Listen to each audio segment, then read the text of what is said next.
Welcome to Buckeyes Tomorrow Morning for Tuesday, September 23rd. I'm your host, Tom Orr. The Washington game in 4 days, the game against Michigan in 67 days. If you are planning your next event, make it unforgettable with Grateful Griddle, Columbus's favorite food truck, serving up smash burgers, gourmet sandwiches, and good vibes. Book your catering today at GratefulGriddleOH.com. On today's show, you're going to hear from Washington head coach Jedd Fisch. He had his weekly press conference on Monday, had some interesting stuff to say about the Buckeyes.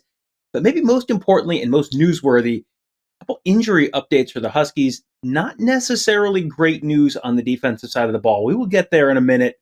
But first, he's just going to start with a quick wrap up of the Apple Cup win. I'm not even going to play the whole thing because you don't care about a bunch of it. But just sort of the end of his answer about the Apple Cup and then some general thoughts about this weekend's game against the Buckeyes.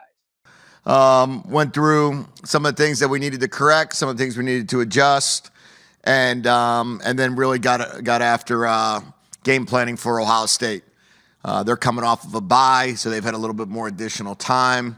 So we felt like we had a lot to catch up on. Obviously, coming off of a rivalry game for us, our full focus was on the Apple Cup. But today will be all about Ohio State again, and then we'll be back at it tomorrow morning. And then practice tomorrow afternoon, and excited for what should be an amazing atmosphere here. Purple rain game, purple out.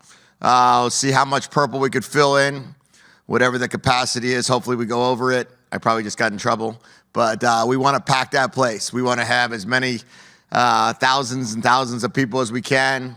Talked to the students yesterday. All the freshmen were out here, and told them we want every one of them, every single one of them, to come into that student section and get that thing to overflow and see how loud we can be. Challenge people to get there early. Let's try to get by 12 o'clock, let's have that place packed. And then we could just see what type of environment and really let the country know what the greatest setting of college football looks and sounds like. So we're really excited about the game. We know we have a fantastic opponent coming in, the number one team in the country. I think that's happened 5 times in the history of Washington football. To host a number one team in the country hasn't happened in the last 18 years. And we recognize it's going to be an incredible challenge. Back at Big Ten Media Days, Jeremiah Smith talked about the fact that last year, Autzen Stadium was the loudest stadium he had ever played in. So, all right, you can file this under leading questions from the media. Hey, Jedd Fisch, is Autzen Stadium the loudest stadium you've ever been in? No, I think that we have the ability to be the loudest stadium. And that's what I'm looking forward to seeing. See how loud we can get. It's going to take everybody. It's going to take every part of it, right? Everybody's going to have to be at their highest octane of yelling and crowd noise, and we're going to have to do a great job in the stadium, and we're excited about it. But I think Jeremiah Smith has been to some really loud stadiums, and I'm sure he'll continue to be at really loud stadiums for his which will be a very long career. Now on to some of the information about some of the injuries that they have suffered. Linebacker Buda Alukta, he was injured last year, had a leg injury, maybe like a knee or an ankle, hard to tell, but he is not going to be playing. Got hurt last weekend against Washington State. He is definitely out for this weekend. So that is one potentially very big blow for the Washington defense. Cornerback Takario Smith. He missed the Apple Cup game with an injury. Is he going to be back? And then what kind of a challenge does the OSU receiving corps pose for the secondary, whether or not Takario Smith is there? I don't know that about Takario yet, but I do know it'll be a great challenge. They have a fantastic football team. You don't win the national championship and be the number one team in the country, average 11 to 12 wins every year for I can't ever remember how long. I know in 2016 they were the number one team in the country when we played them when I was at Michigan. And we played, and it was a great team then. It's a great team now. Coach Day has done an incredible job. He recruits at the highest level. Their team prepares at the highest level. Their coaching staff is of the highest level. So every part of it will be a great challenge. It's not just Jeremiah Smith, but he's certainly one of the best wide receivers in the country. All right, so Takario Smith's status still a little bit up in the air, at least according to Jedd Fisch. So if he can't go, who is going to potentially be the corner starting opposite Ephesians Prysock? Now, you're going to hear him say a few names. We'll talk about a couple of those guys in a little more detail a little bit later on. Here's the information you need to know. He's talking about a sophomore, a redshirt freshman, and a true freshman. Well, we'll be in a full competition mode right now between Leroy and Dylan, Rashawn. All those guys, those three guys will all be competing, and then we'll see where we are with Takario as the week progresses. Certainly would love to see him be able to make it back. Even later in the week, it doesn't really, for him, if he can make it back by Saturday at 12, we'll be good to go. One of the names he said was Dylan. That is Dylan Robinson. He is the true freshman that I mentioned earlier. No, he came in during the game at Washington State. What were Jedd Fisch's impressions of how Dylan Robinson played in that game? I thought Dylan did a really nice job. Dylan did a really good job coming in and punched the ball out, which was A-plus play. And then he did a great job. He had a tackle for loss. He lined up offsides on one goal line play, which is a great teaching moment. But Dylan's a true freshman. And he's going to learn a lot, but just like the other true freshmen that were playing, you get better by playing football.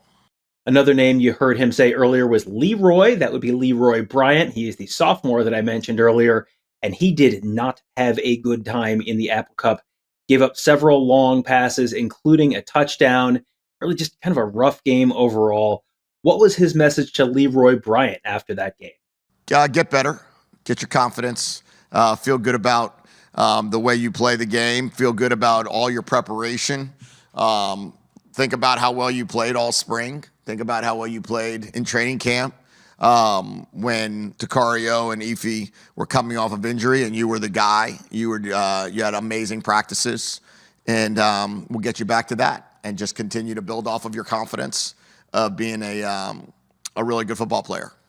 All right, so there you go. So you've gotten your update on the injury at linebacker for Washington, the potential injury, the continuing, will he or won't he at corner, and some of the potential replacements there. So that is definitely going to be a couple of the big storylines we're going to be talking about all week. Another storyline we're going to be talking about this week on the other side of the ball, quarterback Demond Williams. He's been very impressive for all three games the Huskies have played. The Huskies have actually won the Big Ten's Offensive Player of the Week award after each of their games. Twice it was running back Jonah Coleman, and then after the Apple Cup, it was Demond Williams. So, all right, how did Jedd Fisch think his quarterback looked against Washington State? Yeah, it's pretty awesome that we've had, the Big Ten Offensive Player of the Week after each one of our three games. We've had Jonah twice. We've had Demond now, and rightfully so. Demond played fantastic. He was 16 for 19. He was 296 yards passing. He ran for another 88 yards. He scored 5 touchdowns. I don't know how much better one can play. He continues to make great decisions with the football. He leads the team. He's led the team in numerous scoring drives in a row. He has great confidence, and he prepares exceptionally hard, and the team follows him. Demond is really a special football player. He's 19 years old and is playing at an exceptional level, very poised, and will only get better every week. And this week, the next week, the next week, the next week, we've got 9 in a row Big Ten games. So each week he's going to have to improve and then see how good he can be. But I certainly believe that he was the rightful pick of the Big Ten Offensive Player of the Week this week. Washington has had the opportunity to sort of pull away and maybe be able to save some stuff, not have to use all their good stuff in the first 3 games of the season, which is a luxury you have when you don't have to play the toughest competition. So does that mean they've maybe got some good stuff saved up, break out against Ohio State? Sure. There's always going to be pages left in the playbook. There's always going to be different schemes that you'll run against different defenses. Coach Patricia's a fantastic defensive coach. They have a great staff. Coach Day does a great job. They're going to prepare.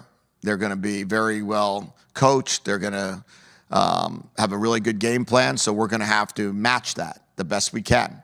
And with their players and with their personnel, we're going to have to match that with our players and our personnel. So we're going to do the best we can to go out there and play our best game and continue to play at a very high level. And that it's not easy, no matter who you play, to go out there and execute, drive in and drive out. It's not easy, no matter who you play, to be able to complete the amount of passes that Damon's completing or get the amount of yards that Jonah's getting or Denzel. And we're going to do our very best to continue understanding that we're playing, the team that's right now the number one team in the country that won the national championship last year.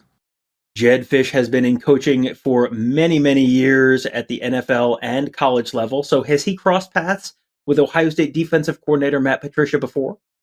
Sure. I've played, we've had games together against one another at different places, whether he was the coordinator or the head coach. We've been on other teams I've been on other teams that have played against Matt's defenses. And then on the same token, we became good friends as well. And I'm obviously a huge fan and have a ton of respect for Matt.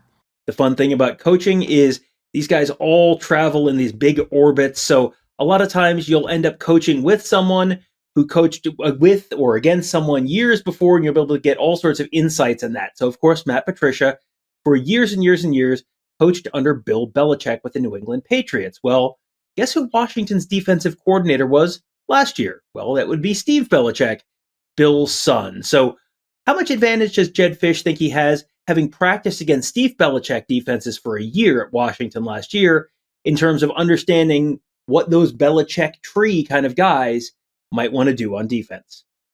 Yeah, I think that there's some certainly a lot of similarities between what Matt does and what Steve did. They're both from the same tree.